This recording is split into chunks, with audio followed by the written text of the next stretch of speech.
En esta etapa de cuidado, una oportunidad para mirar alrededor. Cada programa una pregunta, que se aborda desde distintas miradas. Con los y las docentes. La literatura, las ciencias, las artes, la matemática, puestas para afrontar el desafío de conocer nuevas preguntas. Preguntas sin respuestas definitivas. Preguntas que dan la posibilidad a nuevas preguntas. Con vos que estás ahí, nuevos abordajes para que sigas aprendiendo. Reflexionando sobre el mundo, seguimos educando.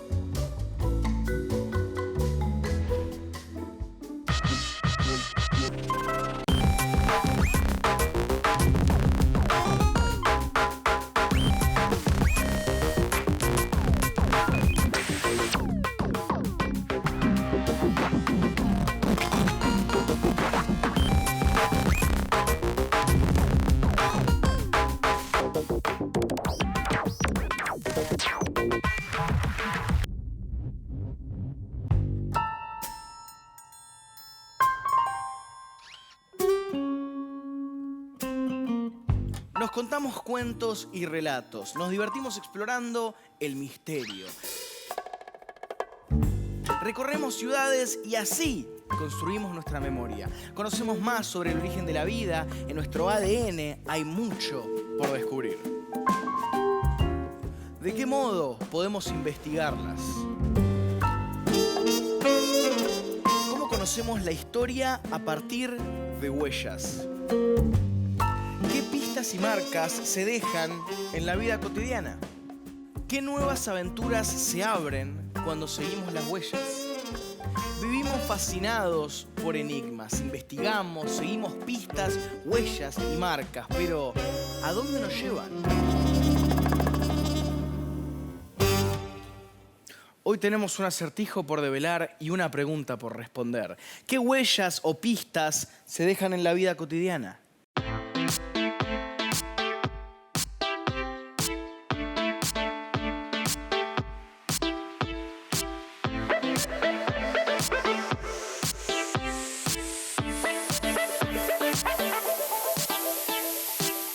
La arqueología es el estudio de los restos materiales humanos preservados en el tiempo y dispersos en la geografía. A través del análisis de esos restos es posible recomponer y comprender los cambios que las sociedades humanas han vivido a lo largo de su historia. A ver. ¡Oh! Ahí va. Mirá lo que encontré, Magalí. Creo que es de la dinastía china. Muy bueno, tendrá que analizarlo algún arqueólogo o arqueóloga. La arqueología es tanto una ciencia social y una rama de las humanidades. En algunos países se la considera una subdivisión de la antropología. Su nombre proviene de las voces griegas arcaios, que quiere decir viejo, y logos, que quiere decir saber, lo cual describe bastante bien su campo de interés, combinando la búsqueda de tesoros con el análisis científico y la interpretación cultural. Me pregunto de qué época habrá sido, quién o quiénes lo habrán usado primero. En algunos momentos nos hemos acercado a la arqueología para conocer a las civilizaciones antiguas. ¿Qué ocurre cuando lo que queremos saber es la historia de un centro urbano? ¿Pueden los arqueólogos revelar los secretos que se ocultan debajo de las grandes ciudades? ¿Qué historias podemos encontrar debajo de las baldosas? ¿Pero en qué consiste la arqueología urbana? En la arqueología urbana, los especialistas no necesitan alejarse físicamente y llegar hasta lugares que no fueron pisados por el ser humano. Alcanza con mirar hacia abajo y emprender un recorrido hacia lo inexplorado, a través de los rastros que les permiten viajar a través del tiempo y de la historia. Esto nos conduce a plantearnos nuestra pregunta general. Pistas, huellas, marcas, ¿a dónde nos llevan? Desde distintas especialidades, grupos de geólogos, historiadores, biólogos evolucionistas e historiadores de la ciencia analizan utensilios y artefactos cotidianos que usaron nuestros antepasados con la intención de fortalecer la identidad y la memoria de un pueblo o el pasado de todos. Y entonces nos preguntamos, ¿qué huellas o pistas se dejan en la vida cotidiana? La arqueología urbana empezó en el siglo XVIII con las investigaciones realizadas en Pompeya, que fue una ciudad de la antigua Roma, enterrada por la erupción de un volcán. Y acá en Argentina, ¿cuál fue el primer registro? En nuestro país, los primeros pasos en la conservación y restauración de objetos arqueológicos urbanos los dio el Centro de Arqueología Urbana del Instituto de Arte Americano. Los objetos y fragmentos provenientes de excavaciones arqueológicas realizadas en la ciudad de Buenos Aires y su periferia son una fuente de información sobre materiales, tipologías y formas de uso que se utilizaron en el pasado tanto en la construcción como en el mobiliario o bienes de uso cotidiano. ¿Y por qué son tan importantes estos hallazgos arqueológicos? Son importantes porque son marcadores de una época, referentes históricos que ayudan a ejercer la memoria. Sin ellos, habría vacíos y donde hay vacíos no hay explicaciones. Poco sabemos del suelo por donde caminamos. Habitualmente nos movemos sobre superficies que sellan el paisaje de las ciudades enterradas. La arqueología de Buenos Aires estudia conductas humanas a través de los restos materiales ocultos en las distintas capas de esas ciudades bajo tierra. Pero a ver una pregunta, ¿podemos encontrar fácilmente un resto arqueológico? Suelen estar tapados por grandes depósitos sedimentarios y arqueológicos que forman el suelo de la ciudad. Por eso los espacios que todavía conservan información arqueológica representan un registro que esclarece algunas etapas históricas de las que existe poca información. Hablar de paleontología no es hablar solo de dinosaurios. ¿Y qué es la paleontología? La paleontología se ocupa de estudiar los restos fósiles de animales y de plantas que se conservaron de un modo natural.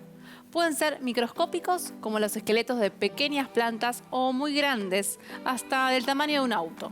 Los fósiles nos enseñan que desde que la vida empezó en la Tierra, los animales y las plantas cambiaron mucho.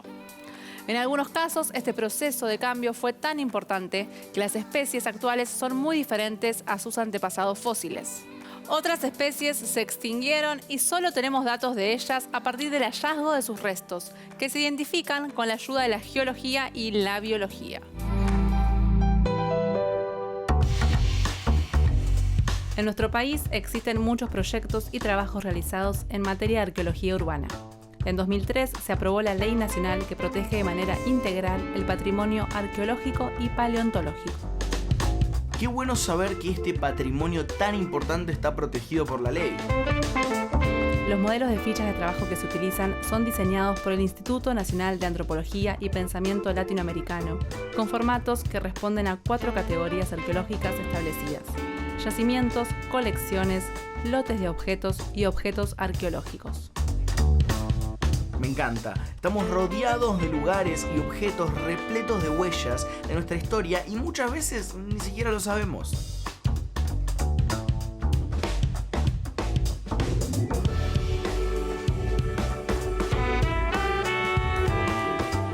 Los sitios son lugares abiertos, debajo de los cuales hay restos arqueológicos del pasado y son significativos para la memoria ciudadana, estén o no visibles.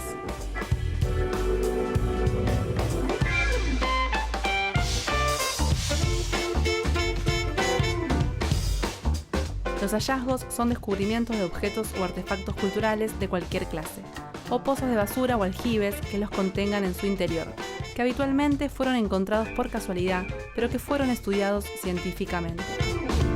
A ver, me voy a fijar en los pozos que están cerca de mi casa. A ver, en una de esas encuentro algo.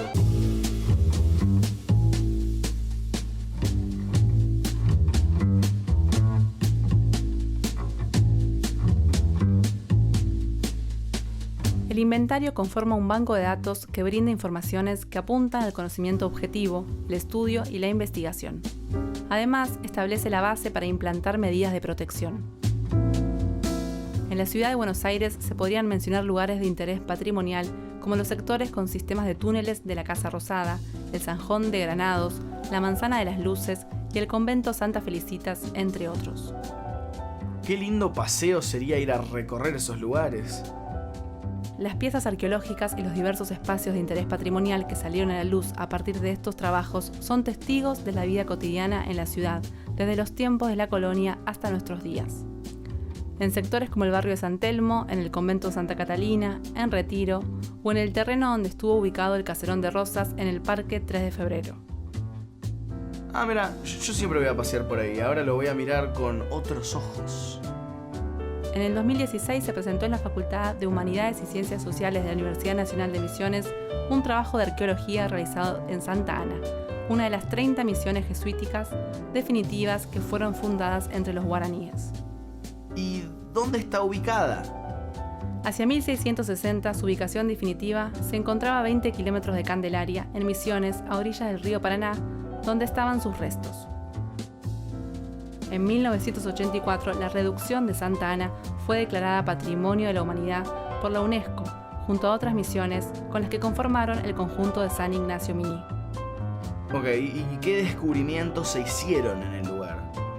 Con la intención de mostrar desde la cultura material los procesos vinculados a la destrucción de la reducción guaraní, se analizaron distintos tipos de materiales arqueológicos vinculados a su arquitectura, entre ellos molduras, baldosas, revoques, pinturas murales, clavos y vidrios.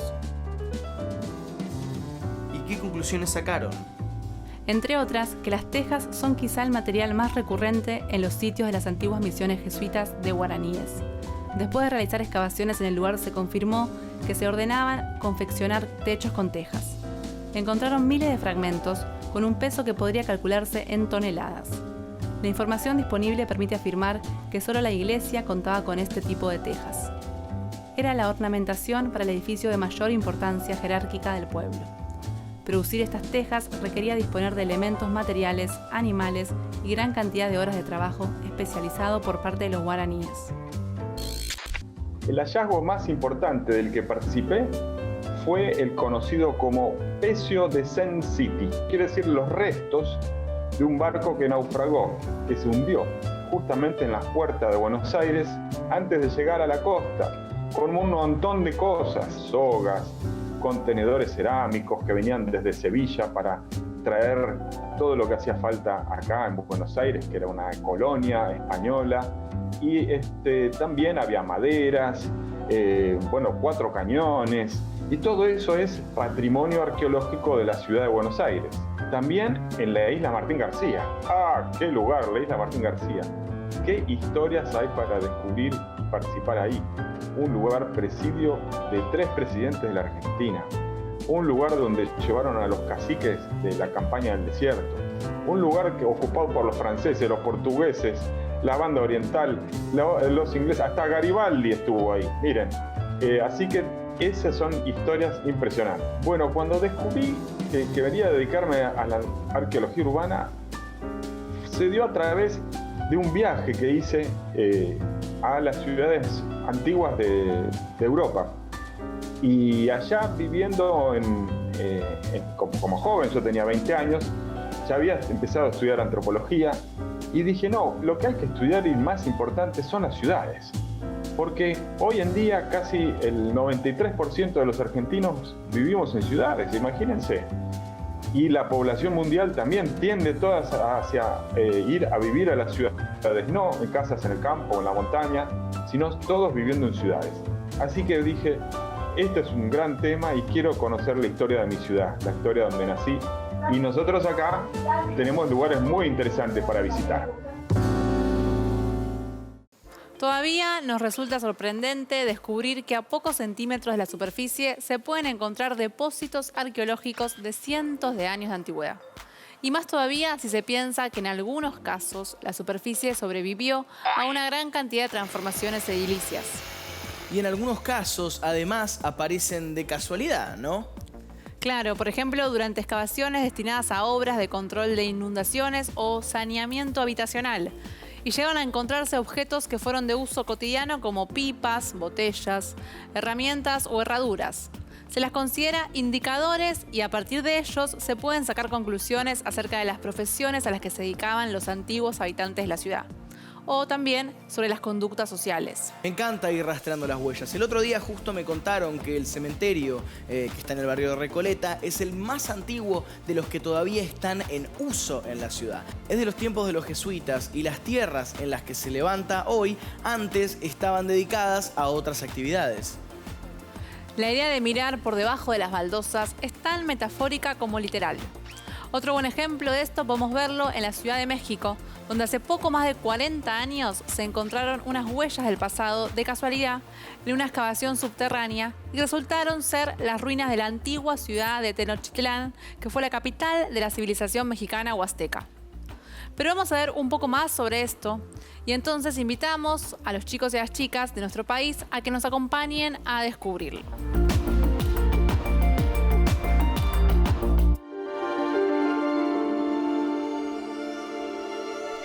En la capital de México viven actualmente más de 20 millones de personas. Como en cualquier otra ciudad, sus habitantes se despiertan, trabajan y disfrutan a diario de su vida, paseando o viajando en cualquier medio de transporte. Sin embargo, muchos desconocen que bajo sus pies existe otra ciudad con siglos de antigüedad que está comenzando a descubrirse. ¡Wow! Es fascinante. En 1978, un grupo de electricistas encontró un monolito gigante enterrado muy cerca de la actual Catedral Metropolitana de México DF. Durante 5 años se estuvo excavando en la zona hasta descubrir que eran restos de la antigua metrópolis de Tenochtitlán, capital del Imperio Azteca, y sobre la que los españoles comenzaron a construir la catedral en 1573. ¿Construyeron una catedral sobre la antigua ciudad? En ese tiempo es evidente que el objetivo fue ocultar los templos sagrados de los aztecas y simbolizar su poder. Pero ahora se descubrió que no solo hay antiguos templos enterrados. Podría haber toda una ciudad bajo el suelo de la actual capital mexicana. De hecho, se excavaron más de 500 metros cuadrados de terreno y se encontraron similitudes históricas con siglos de diferencia. Me da escalofríos, es increíble.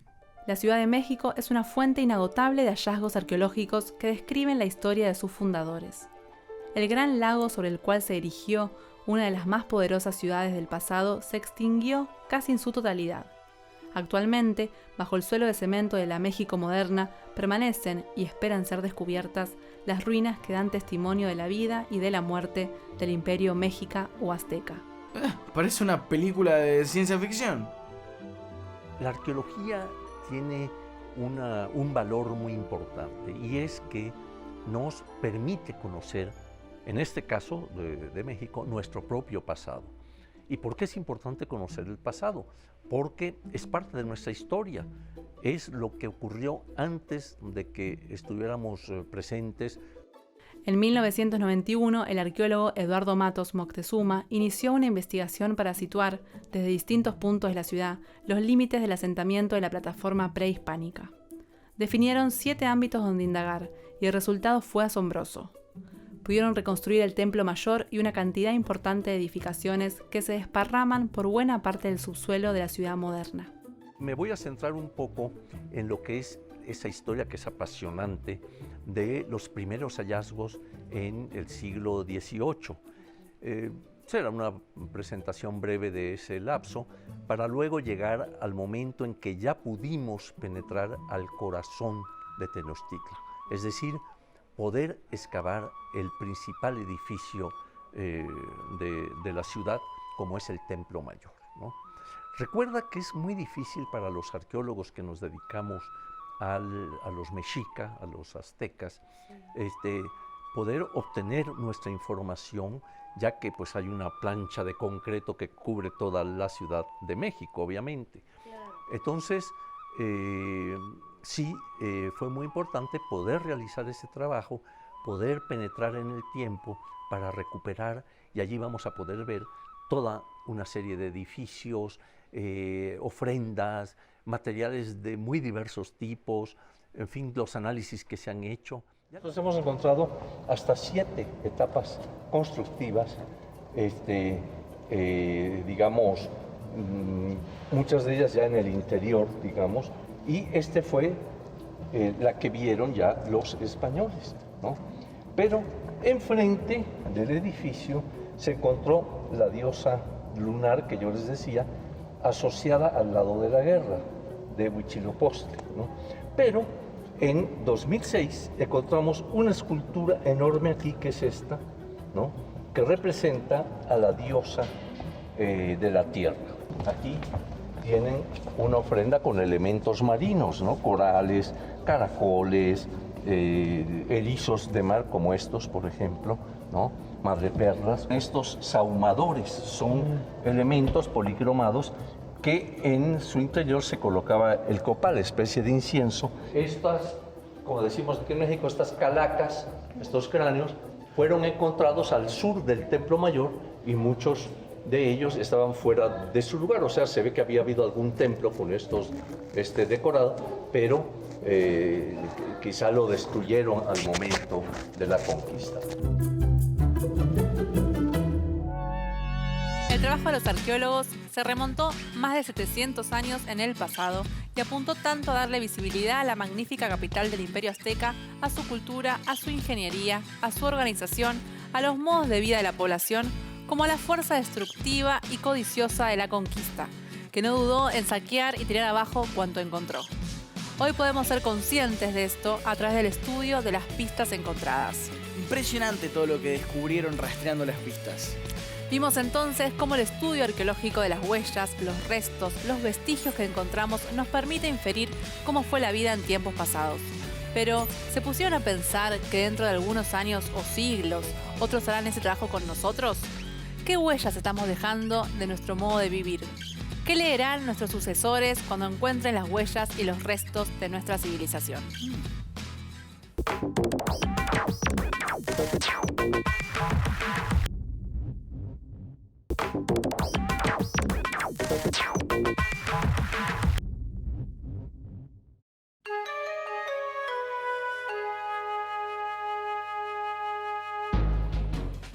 A ver, hoy el enigma es: Juan se levanta por la mañana y descubre que la luz de la habitación no funciona. Abre el cajón de los guantes en el que hay 10 guantes negros y 10 azul oscuro. ¿Cuántos debe tomar para asegurarse de que obtiene un par del mismo color? A ver, yo ya lo saqué. Pero, Maga, mejor no lo digo para que ustedes en casa lo puedan intentar, ¿o no? Creo que tiene que agarrar uno porque le puede tocar negro o azul y tendría un par, aparte de los que ya agarró. Yo creo que como el guante es negro y en la oscuridad no se ve el negro, así que yo creo que tendría que agarrar uno azul y con que como ande azul oscuro, aunque sea un poco azul, no va a ver, a menos el negro no va a borrarlo porque el negro no se ve. No se me ocurre una respuesta de la pregunta, pero básicamente lo que dice la Sopi, que junta, o sea, cómo se forma un par, sería juntando, bueno, el negro y el azul oscuro.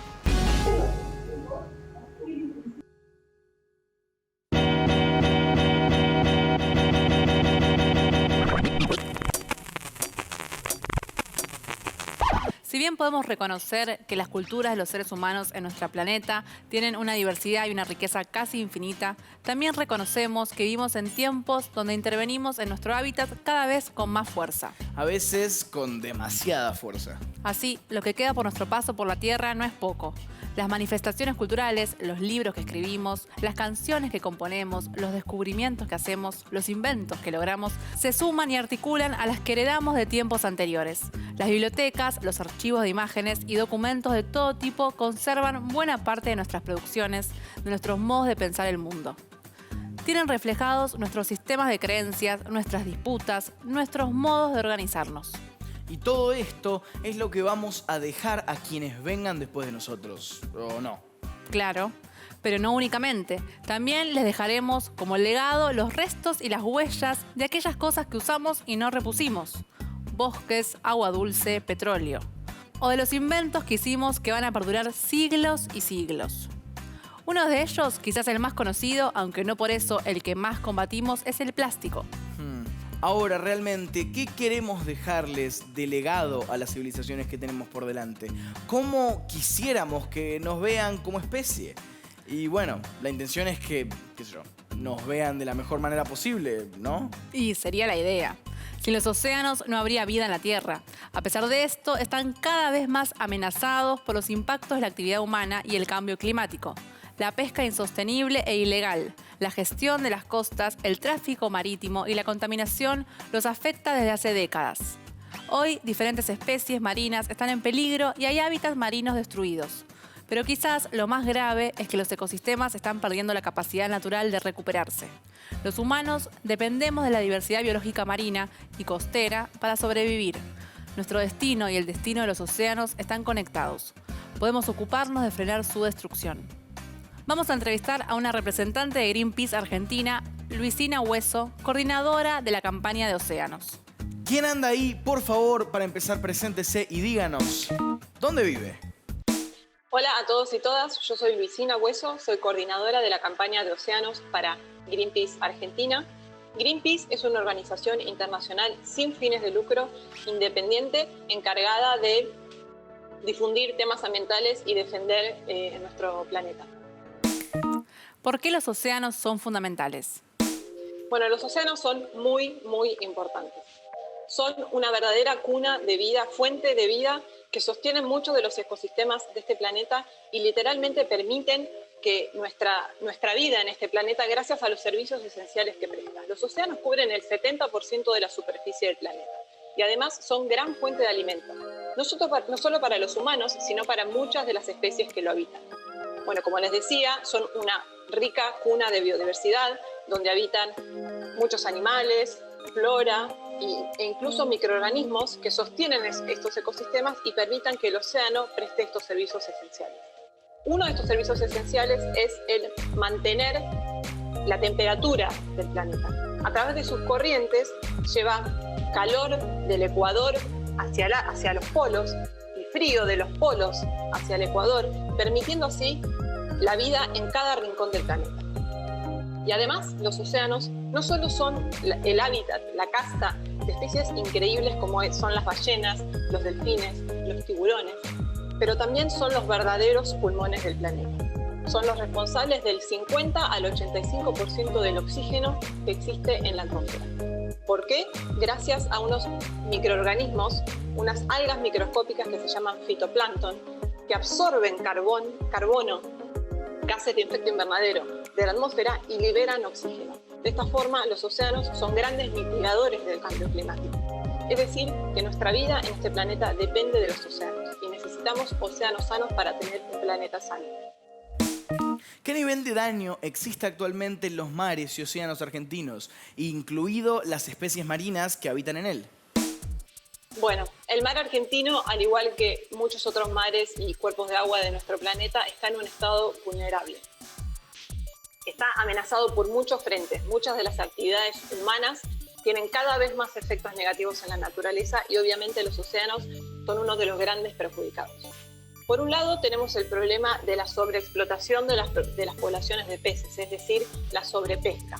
Se pesca más allá de lo sustentable y no se permite que estas poblaciones se recuperen.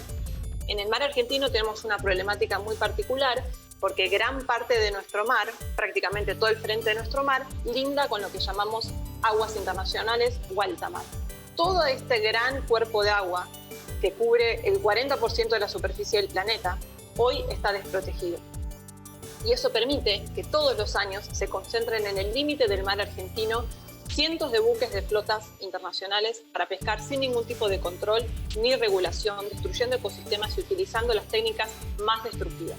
A pesar de que esto ocurre en el límite del mar argentino, tiene muchísimos impactos negativos para nuestro mar, porque muchas de las especies que viven en nuestro mar transitan por esa zona e incluso van a alimentarse ahí. Por suerte, en este momento se está negociando un tratado en la ONU, un tratado global por los océanos que permitiría la protección de todas estas aguas a través de santuarios para poder evitar estas problemáticas. Además, en el mar argentino también tenemos la amenaza inminente de la industria petrolera, que existen planes para expandir la industria petrolera en el mar y una de las actividades que se realiza para determinar dónde están los pozos petroleros es la exploración sísmica. La exploración sísmica consiste en literalmente bombardeos acústicos. Son explosiones constantes, ruidos comparables al despegue de un cohete espacial que tiene impactos muy negativos en la fauna de nuestro mar, porque muchos, para los mamíferos sobre todo, que utilizan el oído como principal sentido, pueden quedar incluso discapacitados por estos bombardeos constantes e incluso provocarles la muerte. Y otra problemática que también existe en nuestro mar y en todos los mares hoy es el plástico. Obviamente los plásticos y los microplásticos, porque a pesar de que hay un esfuerzo para una correcta disposición de estos residuos, muchos terminan en el mar. Por eso es muy importante que dejemos de utilizar plástico, dejemos de utilizar productos descartables y empecemos a utilizar cosas reutilizables para generar cada vez menos residuos. ¿Cómo se trabaja para prevenir y reducir el daño? Bueno, sin duda para prevenir, lo más importante es empezar a aplicar medidas mitigadoras o aplicar medidas preventivas. Por ejemplo, a través de la implementación de áreas marinas protegidas. Las áreas marinas protegidas significa delimitar un área del mar donde existe algún ecosistema vulnerable o muy importante que necesita ser protegido y cerrarlo a todo tipo de industrias extractivas. En Argentina existe un sistema de áreas marinas protegidas que se aprobó hace algunos años, pero hasta el momento solo 2 áreas marinas protegidas han sido implementadas efectivamente. Estas áreas son Yaganes y Namuncurá-Birdwood en el sur de nuestro mar. Necesitamos que este proceso continúe y que se haga con la mayor ambición posible para realmente poder cerrar estas zonas a estas industrias y protegerlas y permitir que estos ecosistemas se recuperen. ¿Qué podemos hacer desde nuestro lugar para prevenir? Sin duda, desde nuestras casas podemos hacer muchas cosas para prevenir estas problemáticas, por ejemplo, como les comentaba, ser cuidadosos con la disposición de nuestros residuos, utilizar menos plástico, ser conscientes y averiguar cuál es la procedencia de los productos marinos que estamos consumiendo. Eso es muy importante. Pero sin duda lo más importante es lo que estamos haciendo ahora, que es informarnos, es saber cuál es la verdadera importancia de nuestro mar y por qué necesitamos proteger a los mares. Muchas gracias por participar y por compartir tu información con nosotros y los chicos y chicas en casa. Muchas gracias a todas y todas por escuchar. Espero que les haya parecido interesante todo este contenido, que realmente empecemos a apreciar el océano, su importancia y la fuente de vida que representa para todos y todas nosotras. Si les interesa este tema, pueden entrar a nuestra página greenpeace.org.ar, donde hay muchísima más información y además pueden unirse a muchas de nuestras causas para defender el mar argentino. Gracias. Un saludo.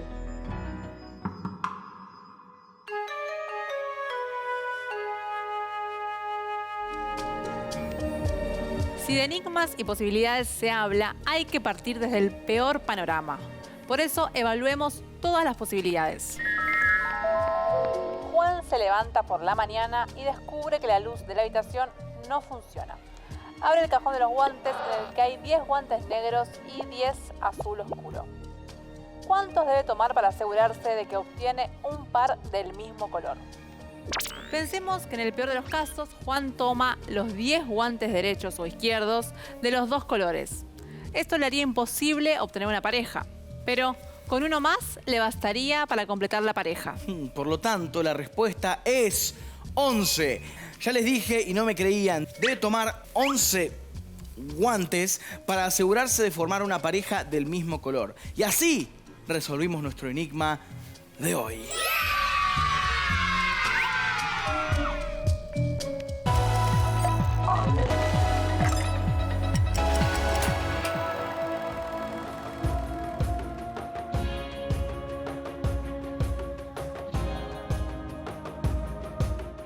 En la semana donde nos preguntamos qué esconden las bibliotecas, conocimos a Roberto Arlt, escritor argentino.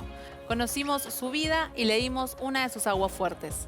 Mañana vamos a avanzar en el conocimiento del desarrollo del policial en Argentina. Dentro de ese desarrollo encontraremos que Arlt tuvo una pequeña participación. El crimen casi perfecto, escrito en 1940, es uno de los pocos policiales de Arlt. En él recrea un tema frecuente en el género: un aparente suicidio que genera sospechas en el investigador. Este hecho ocurre en un cuarto cerrado. Como lectores nos preguntamos cómo habrá hecho el asesino para entrar en ese cuarto, matar y salir. ¿Cómo lo hizo si el cuarto está cerrado por dentro y no tiene otros accesos? Las cosas no son como parecen. Vamos a seguir de una manera especial la lectura de este cuento y a convertirnos en los y las detectives a medida que vamos leyendo.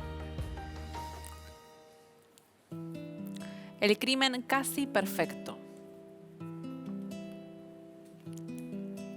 La coartada de los 3 hermanos de la suicida fue verificada. Ellos no habían mentido. El mayor, Juan, permaneció desde las 5 de la tarde hasta las 12 de la noche. La señora Stevens se suicidó entre las 7 y las 10 de la noche. Él permaneció detenido en una comisaría por su participación imprudente en un accidente de tránsito. El segundo hermano, Esteban, se encontraba en el pueblo de Lister desde las 6 de la tarde de aquel día hasta las 9 del siguiente. Y en cuanto al tercero, el doctor Pablo, no se había apartado ni un momento del laboratorio de análisis de leche de la ERPA Compañía, donde estaba adjunto a la sección de dosificación de mantecas en las cremas. Lo más curioso del caso es que aquel día los 3 hermanos almorzaron con la suicida para festejar su cumpleaños y ella, a su vez, en ningún momento dejó traslucir su intención funesta. Comieron todos alegremente. Luego a las 2 de la tarde los hombres se retiraron.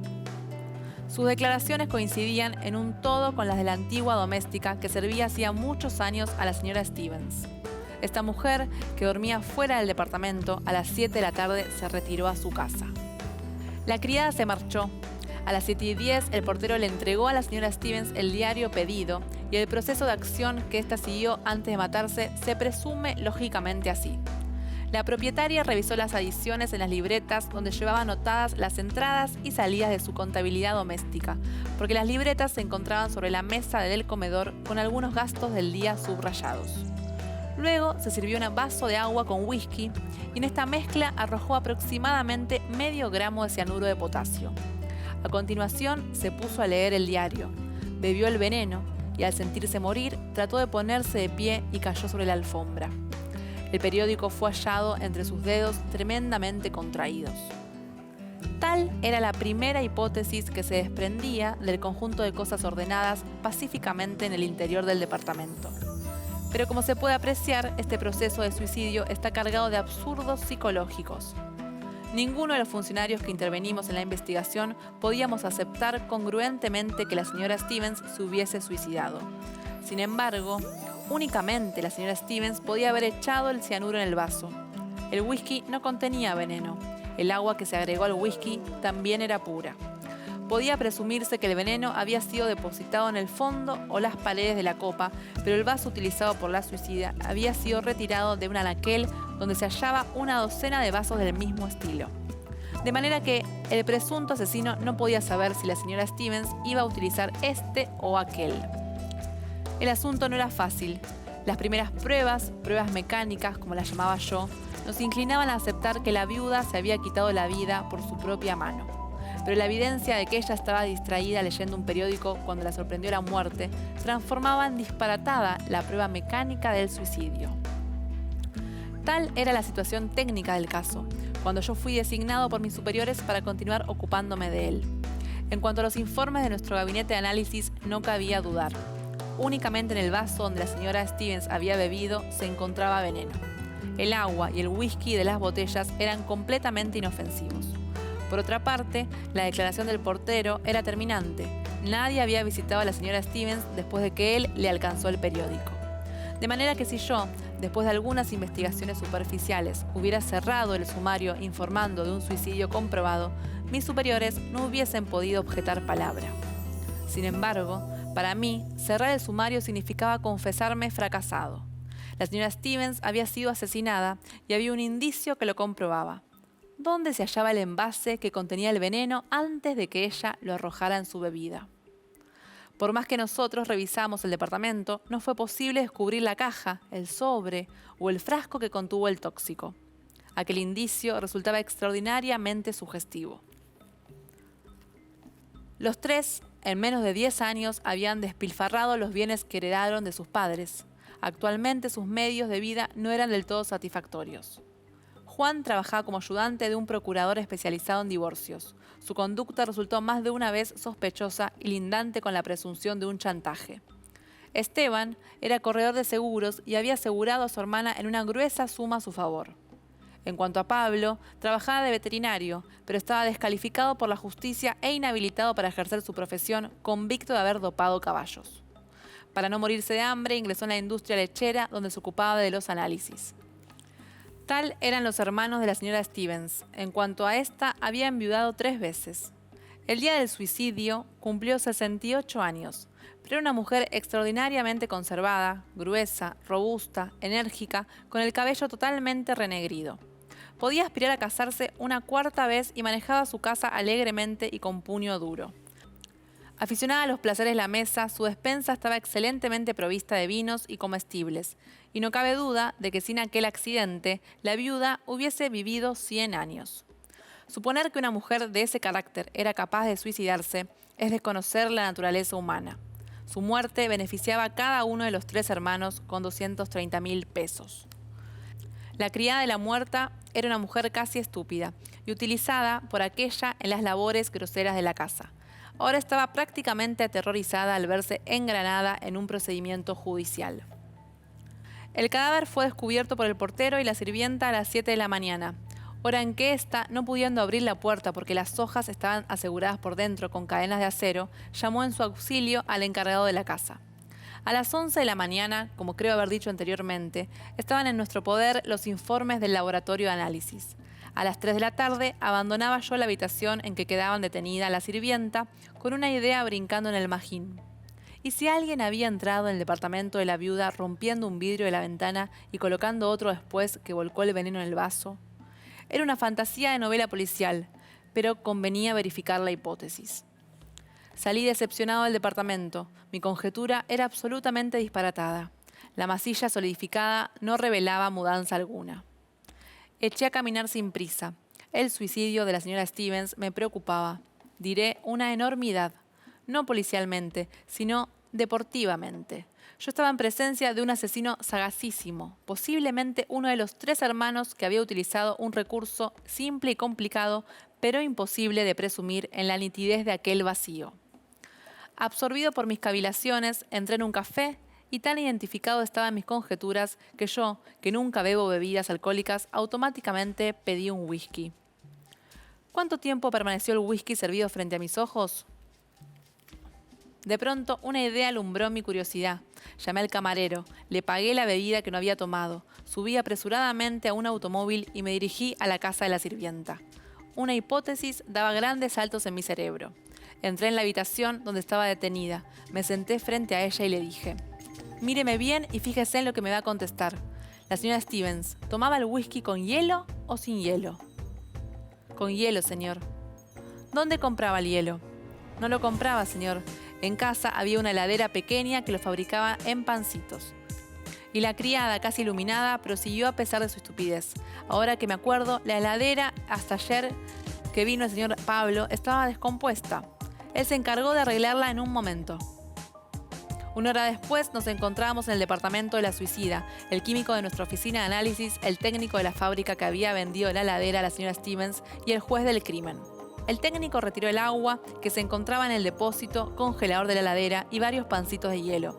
El químico inició la operación destinada a revelar la presencia del tóxico y a los pocos minutos pudo manifestarnos: el agua está envenenada y los panes de este hielo están fabricados con agua envenenada. El doctor Pablo, al reparar el fusible de la heladera, defecto que localizó el técnico, arrojó en el depósito del congelador una cantidad de cianuro disuelto. Después, ignorante de lo que aguardaba, la señora Stevens preparó un whisky. Del depósito retiró un pancito de hielo, lo cual explicaba que el plato con hielo disuelto se encontrara sobre la mesa, el cual, al desleírse en el alcohol, lo envenenó poderosamente debido a su alta concentración. Sin imaginarse que la muerte lo aguardaba en su vicio, la señora Stevens se puso a leer el periódico, hasta que, juzgando el whisky suficientemente enfriado, bebió un sorbo. Los efectos no se hicieron esperar. No quedaba sino ir en busca del veterinario. Inútilmente lo guardamos en su casa. Ignorábamos dónde se encontraba. Del laboratorio donde trabajaba nos informaron que llegaría a las 10 de la noche. A las 11, yo, mi superior y el juez nos presentamos en el laboratorio de la ERPA.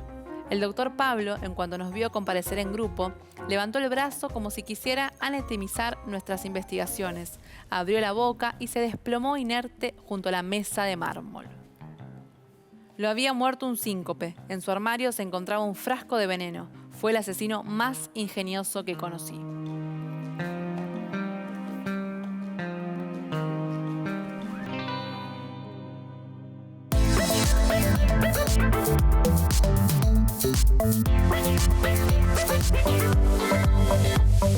Hoy nos toca saber qué imaginan nuestros amigos y amigas que están del otro lado sobre las pistas y las huellas. Hola, soy Juani Ignacio Lioto Costamaña y vivo en la provincia de Santa Fe. Me llamo Lucas Rossetti, vivo en Santa Fe, en Guadalupe. Soy Sofía Fornari y vivo en Santa Fe, Argentina. ¿Qué te imaginás que pueda aparecer debajo de una ciudad? Debajo de una ciudad lo que se me ocurre que podría ser animales muertos de distintas épocas. Y mi papá me contó de que en su barrio encontraron debajo de su barrio una tortuga grande que estaba muerta, que era hace 500 años. Debajo de una ciudad, una planta gigante que pueda levantar a la ciudad por los aires. Puede aparecer una cueva con huesos de animales extinguidos o dinosaurios y muchos minerales. ¿Qué objetos se te ocurren que pueden ser rescatados por los arqueólogos y nos hablen de la vida cotidiana de otra época? Los fértiles, no sé, no. Podría ser los huesos del dinosaurio, aunque no es tan creíble eso.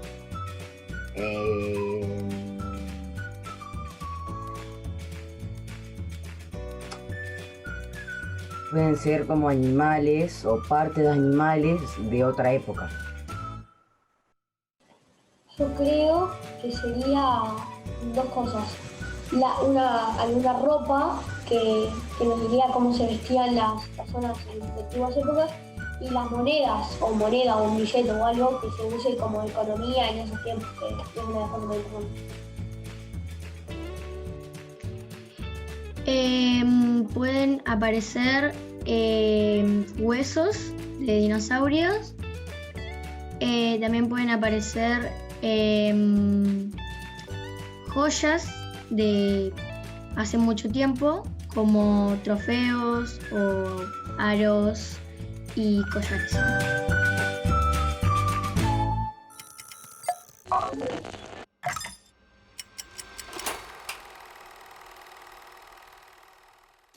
Hoy vamos a hablar acerca de las huellas en el arte. ¿Qué nos dicen los detalles? ¿Qué misterio encierra restaurar una obra de arte? Vamos a descubrir cómo se restaura una obra de arte, ¿no? Así es. Los restauradores de obras de arte se encargan de garantizar que las obras de arte y objetos de interés histórico se mantengan en las mejores condiciones posibles, mediante su limpieza, reparación y mantenimiento. Se especializan en conservar un tipo de objeto material como cuadros, libros, tejidos, muebles o fotografías para protegerlos contra daños y el deterioro por el paso del tiempo. Combinan técnicas artesanales y principios científicos para el tratamiento de los objetos. El trabajo de conservación es a la vez un arte y una ciencia. Los restauradores comprueban que los objetos son auténticos y los datan utilizando técnicas como el análisis de pigmentos y la prueba de carbono 14. Combinan técnicas artesanales y principios científicos para tratar el objeto. Deciden el procedimiento que hay que seguir para conservarlo.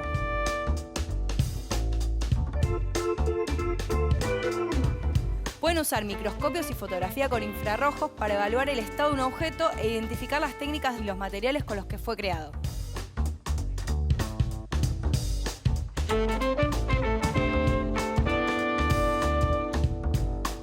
Mientras trabajan, van haciendo un registro detallado de lo que hacen durante el proceso de conservación. Redactan informes y toman fotografías de cada objeto que restauran. Eso es como para conservar también los rastros de las distintas etapas del proceso, ¿no? Claro, también se encargan de vigilar y controlar las condiciones de mantenimiento de los objetos en los museos, cuidando la manera de exponer y guardar las obras. Para esto tienen conocimiento sobre las propiedades físicas y químicas de los materiales. A veces necesitan viajar para supervisar la manipulación y transporte de obras de arte. Ahora vamos a intentar averiguar qué nos dicen los detalles en las obras de arte. Una de las cosas que se descubre observando cuadros es cómo los artistas pintan de maneras distintas. Podemos mirar cuadros como si fueran fotografías del pasado. ¿Se dan cuenta de dónde están los sectores restaurados? Se puede descubrir cómo vivía la gente en otros siglos y en otros países estudiando los detalles de sus ropas, el interior de sus casas y de la calle.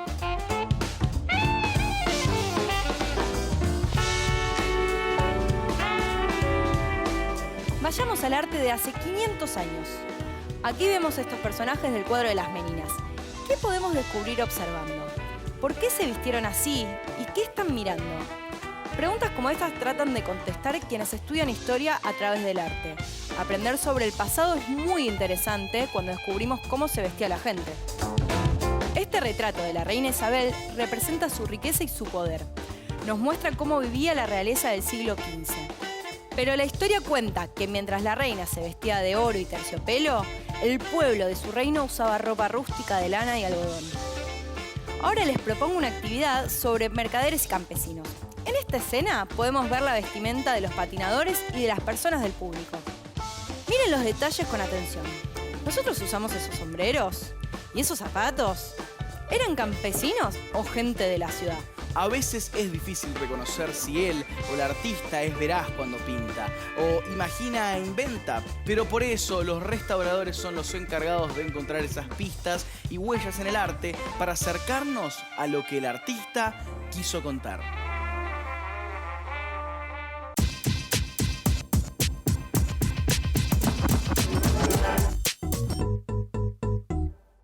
Hoy descubrimos de qué se trata la arqueología, el estudio de restos materiales humanos que se preservaron en el tiempo y están dispersos a través de distintos espacios geográficos.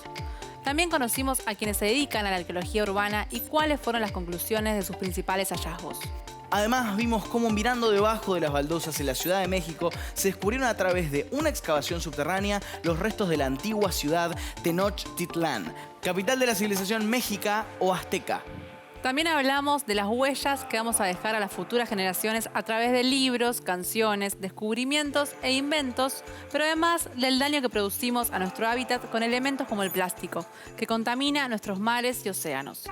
Conocimos a una especialista encargada de prevenirlo y combatirlo a través de campañas de concientización y acciones concretas. Además, los chicos y chicas de diferentes lugares de Argentina nos contaron qué imaginan sobre las huellas que dejamos en la vida cotidiana y distintas cosas que piensan sobre este tema.